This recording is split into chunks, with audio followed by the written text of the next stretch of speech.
Hi guys. So this is a question which lots of people have asked, which is the reason I thought it might be worthwhile. And plus ये वाला question ना जो हमारे exams के लिए important भी है, क्योंकि offshoring has become a relatively important topic for exams for this year. So question जो है वो मैंने WhatsApp पे आपके साथ share किया हुआ है. The question says that कि हमारा जो wage rate है, I'm just opening the question also.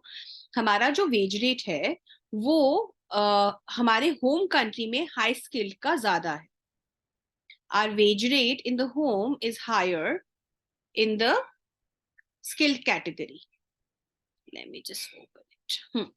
So it says consider an offshoring model in which home skilled labor relative wage is higher than foreign skilled labor. So I can write this condition as WH upon WL is greater than WH star upon WL star. The thing is, it says relative wage. Relative wage मतलब WH by WL या WL by WH depending on the question. but उसने बोला skilled labor higher relative wage. Skilled labor मतलब high skill WH by WL. So question के हिसाब से home के अंदर जो wage rate है high skill का वो ज्यादा है as compared to foreign. Right? हम offshore क्या करते हैं? Confusion बहुत ज्यादा है इस चीज में. So break it down. हम क्या ऑफशोर करेंगे? सो somebody says that you produce something more expensive, आप एक चीज खुद प्रोड्यूस करो, दूसरी चीज दूसरे को दे दो, तो आप क्या दोगे? आप वो चीज जो दोगे जिसके अंदर आपकी कॉस्ट ज्यादा है. Okay, so if there is a higher wage, then that means you have a higher cost. अगर आपकी हाई स्किल की कॉस्ट ज्यादा है, वेज ज्यादा है, तो आपको हाई स्किल को यूज करने में कॉस्ट ज्यादा है. आप फर्म के पर्सपेक्टिव से सोचोगे. अगर आपकी कॉस्ट ज्यादा है तो आप उसको ऑफशोर करोगे, उसको दूसरे को दोगे क्योंकि दूसरे की कॉस्ट कम है. So for a moment think WL and WL star is equal to 1 just for the sake of understanding it. तो आप ये कह रहे हो आपकी कॉस्ट ज्यादा है हाई स्किल की as compared to the foreign country, क्योंकि WL एंड WL स्टार तो 1 हो गया. तो अगर आपका वेज दूसरी कंट्री से ज्यादा है तो आप उसको बोलोगे ना दूसरी कंट्री प्रोड्यूस कर ले ताकि आपका कॉस्ट ऑफ प्रोडक्शन कम हो जाए. So part A asks you कि वैल्यू चेन अगर आप बनाते हो तो वैल्यू चेन हमारी बनती है ऐसे, जहां पे ये लो स्किल्ड होता है और ये हाई स्किल्ड होता है. इस लो टू हाई स्किल्ड में आप कौन सा प्रोसेस आउटसोर्स करोगे?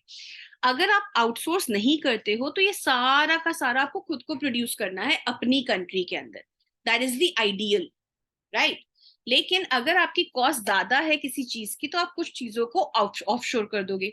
क्या ऑफशोर करोगे यहाँ पे? High skilled. What will you offshore? High skilled. Offshore करोगे मतलब ये आपने पार्सल पास ऑन कर दिया कि फॉरेन करेगा, ये आपने बोला कि होम प्रोड्यूस करेगा. ठीक है. For the sake of understanding मैं यहाँ पे ना I want to put in tasks here. Okay, so let's put in tasks here, which means task A, task B, task C, and so on and so forth. चलो suppose हमारे पास 8 task हैं. A B C D E F G H. तो 8 में से अगर मुझे कुछ outsource करने हैं तो मैं कौन से करूंगी? जरूरी नहीं आप 4 करो, 3 भी कर सकते हो, 2 भी कर सकते हो.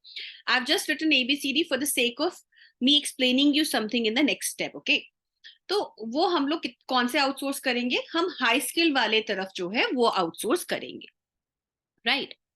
पार्ट बी सेज कि हमारी जो कंट्री है, होम कंट्री ने टैरिफ लगा दिया. क्योंकि टैरिफ लगा दिया इसीलिए सभी चीजों की कॉस्ट जो है वो बढ़ गई. तो पहले मेरा वेज था WH एंड WL और फॉरेन कंट्री का वेज था WH स्टार WL स्टार. ये ऐसे था. अब क्या हुआ? यहां पे भी टैरिफ आ गया और यहां पे भी टैरिफ आ गया. इसका टैरिफ मेरे लिए मायने नहीं रखता. क्यों? क्योंकि मैं फॉरेन कंट्री को लो स्किल तो वैसे ही ऑफशोर नहीं कर रही थी. तो जब मैं खरीदूंगी ही नहीं तो टैरिफ क्यों दूंगी?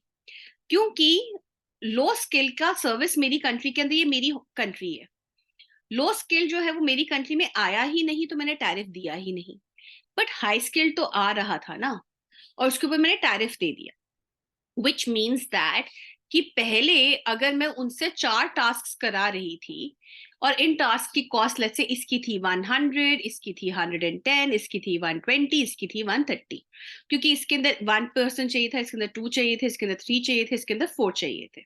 ठीक है, तो ये 1 पर्सन की कॉस्ट जो है वो फॉरेन में मुझे इसलिए सस्ती पड़ रही थी क्योंकि इस टास्क की कॉस्ट घर पे, तो क्योंकि WH is higher than WH star ना, तो घर पे अगर इसकी कॉस्ट 110 पड़ रही थी, क्योंकि मेरे घर पे जो हाई स्किल लेबर उसकी कॉस्ट 110 थी, तो मैं फॉरेन से ले रही थी क्योंकि फॉरेन में इसकी कॉस्ट 100 थी। तो घर की कॉस्ट में थी 110, 140, 180, 200। तो आउटसोर्स करने से मैं इतना पैसा जो गैप है वो बचा रही थी। अब इसके ऊपर टैरिफ लग गया, तो ये हो गया 100 plus 10, 110 plus 10, 120 plus 10, 130 plus 10। 10 is what? 10 is tariff.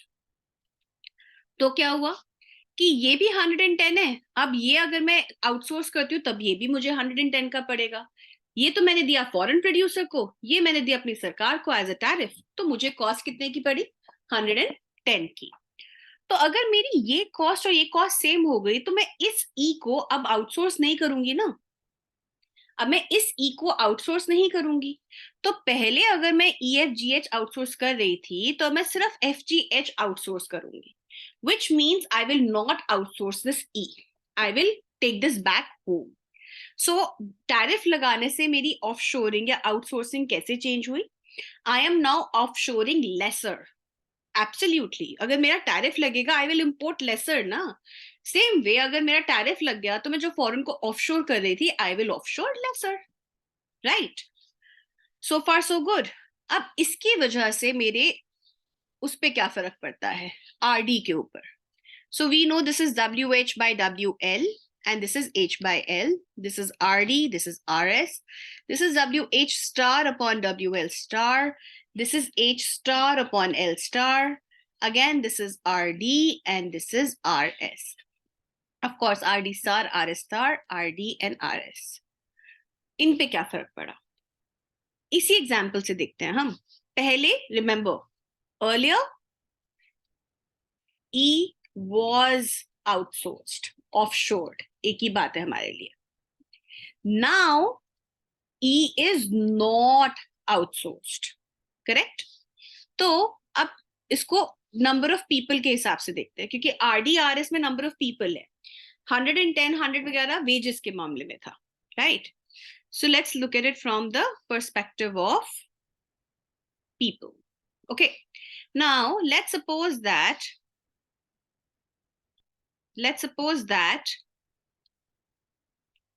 हमारे पास, I want to just put in some hypothetical numbers here for you to understand it better.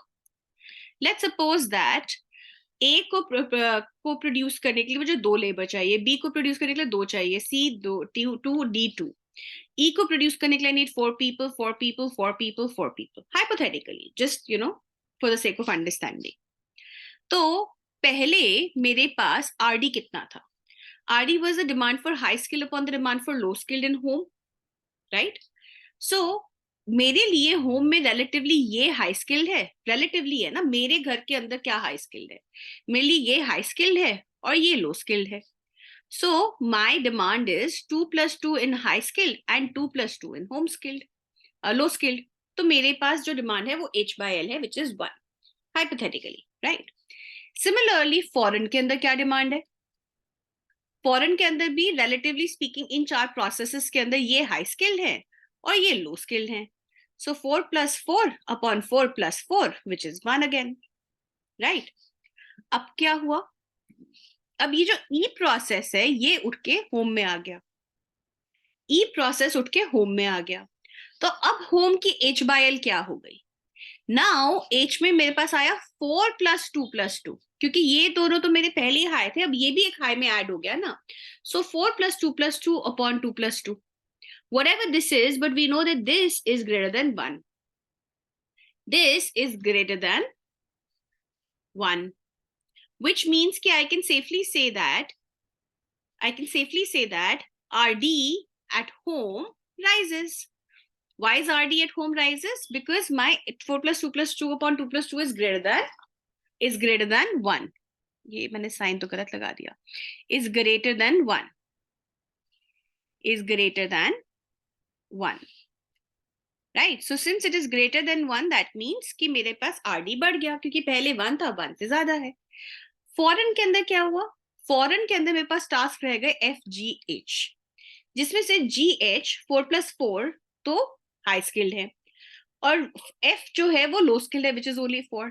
Now this value is also greater than 1, which means what happened? That my RD and RD star both increased. When they both increase, उसकी वजह से WH by WL में या WH star upon WL star में क्या फर्क आता है? That you already know. I'm not going to go there. But the idea is you need to understand what happens to the RD. RD moves rightward in both cases. So that's your complete answer of offshoring. ये वाला question की. Very high probability of coming. Very good question. And again, if you have any doubts, guys, please keep asking. Come to the class, come to the live classes, ask your doubts so that we can resolve them together. All right. Thank you.